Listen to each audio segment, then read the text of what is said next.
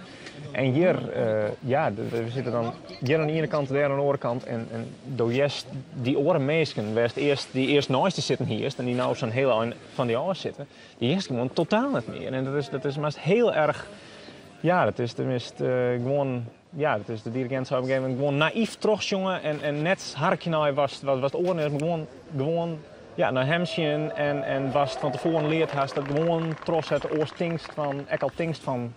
Door die oren nou, nee, gewoon tros zetten. En gewoon zo heel erg lang mogelijk teruggaan met het jong en die er beter in maakt gewoon in het algemeen. Dat is wel iets wat een dream is, denk ik, van elke zanger wel een beetje. Dat is die zelf eigenlijk constant weer verbazen kinst in van, nou, kan ik dat bereiken? En het niveau waar ik nou zit, dat is een soort van, toch een semi-professioneel, door rekkers voor een beetje van professioneel. En dat is wel iets waar dat maak ik wel ook wel vaker mooi, maar het is echt nog wel in de toekomst.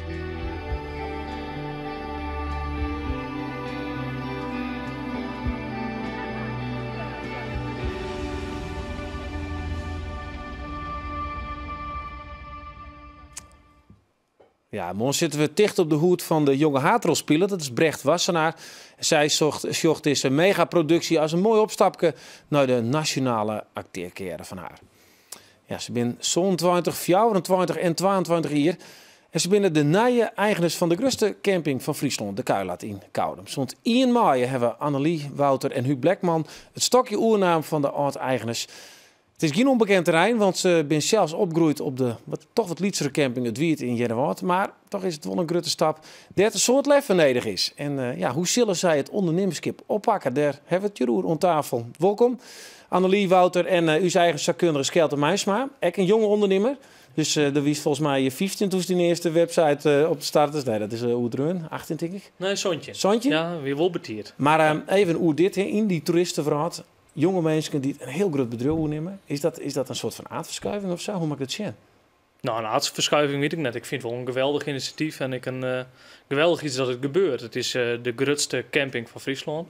Friesland leeft van toerisme. Nou, Kuilaat is daar belangrijk in. En ik vind het geweldig dat het jonge mensen weer toegenomen. En ik hoop eigenlijk op een hele nieuwe dynamiek, zeg maar. En dat zou wel geweldig wezen. Dat gun ik Friesland. En ik denk dat er iets moois uitkomt. Ja, het is toch wel opmerkelijk, jongens. Je bent zo'n 20 en 22, klopt dat? 24. 24, oké. Nou, schat die wat te jong. En dan stie je voor zo'n club. Annelie, stist je nou alle dagen daar al te scrobben in die washokken? En ja. hoe gaat dat? Ja, echt weer? Ik zeg voor de grap altijd het toilet bij grasmanagement. Maar nee, gewoon elke dag daar nu zoveel mogelijk zijn. En ja, je rolt er zo in. Het is niet een carrière of een functie die je gaat doen. Nee, want hoe is dat gong? Hoe ben je hem eigenlijk tot deze stap gekomen? Nou, we willen alle drie graag in het bedrijf van mijn ouders mee. Dat werd steeds duidelijker, ja. En met z'n drie is dan toch wat veel. En toen kwam dit ter sprake. Nou ja, de Kuilaat is echt altijd een voorbeeld ook geweest voor mijn ouders. En ook voor ons dus. En, ja. Maar die had man, die bleef dus gewoon op het wiet. En die had gewoon zo van, nou, hij is iets groter, die Kuilaat, ging hem er maar heen. Hoe moet ik me dat vaststellen, Wouter? Hoe ging dat? Ja, nou, we hebben altijd dus met z'n drieën gedacht van, we willen wel naar het wiet. Maar om nou meteen bij de ouders aan de slag te gaan, daar hadden we niet zo heel veel zin in, zeg maar. We wouden echt wel een beetje even kijken maar wat er nog meer was. Ja, en toen kwam de Kuilaat, Romke kwam aan en die zei van, ja, ik wil het wel overdoen. En wij zeiden van, ja, nou, dit past wel heel mooi in ons beeld hoe we het later willen hebben. Maar is dit een cadeautje van je hart en mem? Van nou, dan heeft ze in ieder geval wat om handen. Zit ze net thuis op een bank? Hoe moet ik dit zien? Nee, geen cadeautje. Dit moet je wel echt willen. En ook, ja... Nou, maar ze kind wel een beetje oer komen vanzelfs. Ja, klopt. Dat zou kunnen. Maar je moet wel echt ervoor gaan. En ja, je moet een financiering bij de bank aanvragen. Ja, want het zal flink wezen. Ja. Nee, je kunt dit niet doen als je het cadeau krijgt. Dat moet je echt willen en ja, de bank moet er ook vertrouwen in hebben. Dus we hebben ook met z'n drieën een heel ondernemersplan geschreven.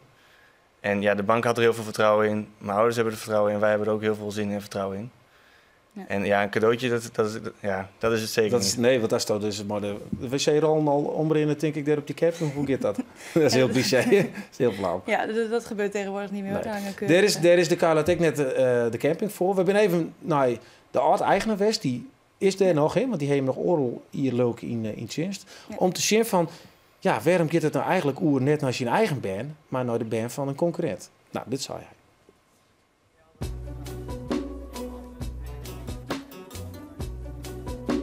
Ik ben met mijn 21 hier ben ik instapt in 86, met mijn huid en mijn broer. En op een gegeven moment ben mijn huid en broer er in. En die heb ik uitgekocht. Ja, en ik ben er ook in. Hoe oud waren we? 12 of 11.